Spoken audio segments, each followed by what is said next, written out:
Do you have a yoga butt? I hope not. Yoga butt refers to a very common injury that people who practice a lot of yoga tend to get, and it sucks.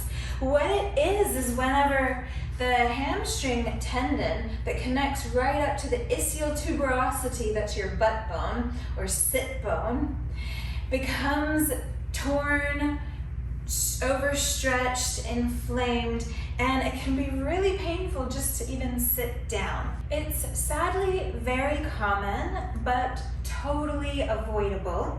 And so in this video, I'm going to discuss what causes it, why is it so common, how does it happen? I'm going to touch on the different kind of stages of recovery. If this is something that's happened to you, it's important to kind of understand what stage that you're in so you can act accordingly. And then the third thing is also the fourth thing. They're the same thing. It's how to avoid it happening to you if it hasn't happened to you, how to avoid it happening again, as well as what to do if you are in the stage of recovery where you're ready to get back onto your yoga mat, but it's still painful. So first of all, the reason that this is so common is because pretty much all of us spend a lot of time sitting down in chairs, and there's nothing wrong with that. Even the most active of human beings spend time sitting in chairs, and I myself have had yoga butt. I know people who are like the healthiest, fittest people, and they have yoga butt, so please don't go judging yourself, okay? It happens to the best of us. But if you think about your hamstring muscle when you are sitting in a chair, what's going on here is that because your knees are in flexion as opposed to extension, this area of the hamstring is not being stretched, right? If you extend your knee out straight, then yeah, you start to feel that the bottom part of your hamstring is getting stretched out. But with the knee bent, which is how it is when we're sitting in a chair typically, that part of the hamstring is not getting stretched. However, up here by our butt, it is, because our hips are in flexion, okay? And so this is a very passive position. You know, when you're sitting in a chair, you're not squeezing your glutes and like doing hamstring curls. You can, but and it may not be harmful at all to do that, but let's be honest, let's be realistic. You're not gonna spend all your time sitting in a chair being super active. Like, you're gonna be passive. So the reason that I mention that is because if we're not doing something that actually builds strength in these ranges of motion, then the muscles are not going to have a lot of strength, right? In this range of motion. They'll be very comfortable with going there, but they won't necessarily be able to bear a lot of weight in that range of motion. So let's take that then to a yoga practice. So what happens then when maybe you go into a warrior 3, where again that hamstring is being elongated, especially right up at the top because this left hip is in flexion. This is how I got my yoga butt, by the way. Warrior 3 on my left side. But this time I've got all of this weight of trying to hold up my body and my leg back there, which suddenly weighs about 1,000,000 kilos, right? Even though my leg is not literally 1,000,000 kilos, the hamstring may not have the strength, and it's been stretched out from all that sitting though. And because it's been stretched out here at this part of the hamstring, this tendon up here and not down here, this is where it's weak. And so that's where the issues tend to occur. And the reason this happens so very often in yoga is because we do so many forward folds. And very often those forward folds are also very passive. So I know a lot of people also have told me horror stories of getting yoga butt when a yoga teacher has come to push them deeper into a forward fold, or maybe something like a Hanumanasana.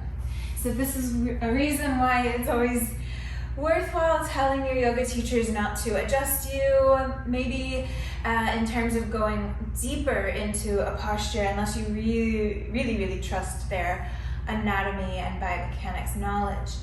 Besides that, it can also sometimes occur whenever we are using some momentum. So maybe if you are in a three-legged down dog and you're kicking up to a handstand, then that moment in that jump can lead to a little bit of trauma occurring there. So there's all sorts of places where it can happen, but this is generally why it occurs, is because of all of the forward folding, often passive, that we do in a yoga practice.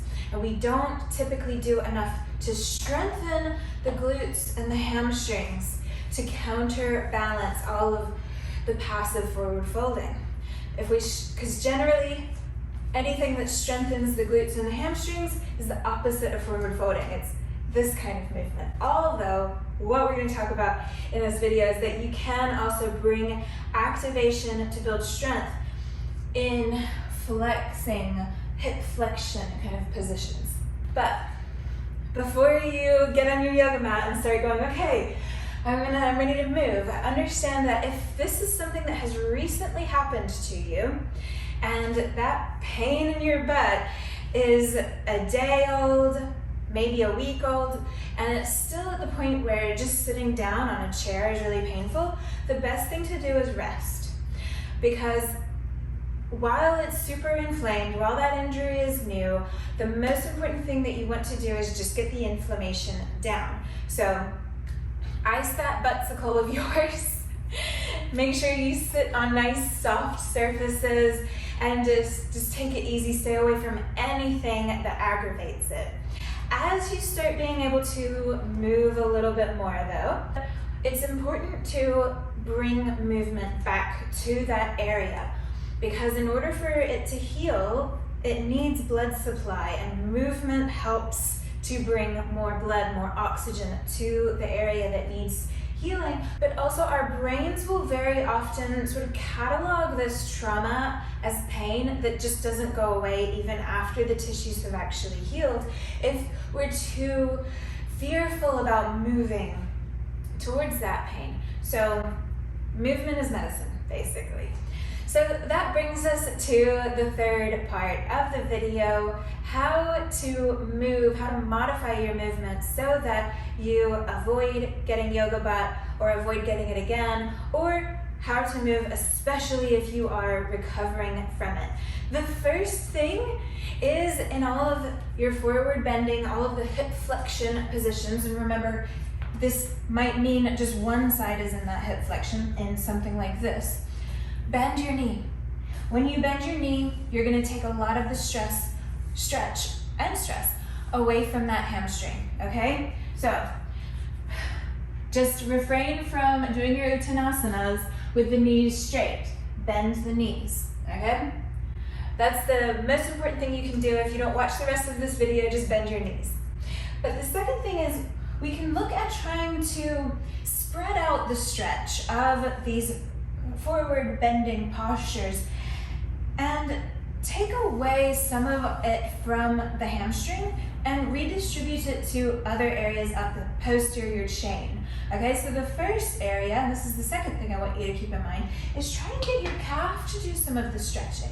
So maybe with that knee bent, in a posture such as a half Hanumanasana, instead of letting that foot be pointed or just relaxed and not doing anything, pull the toes up towards the shin. So dorsiflexion instead of plantar flexion.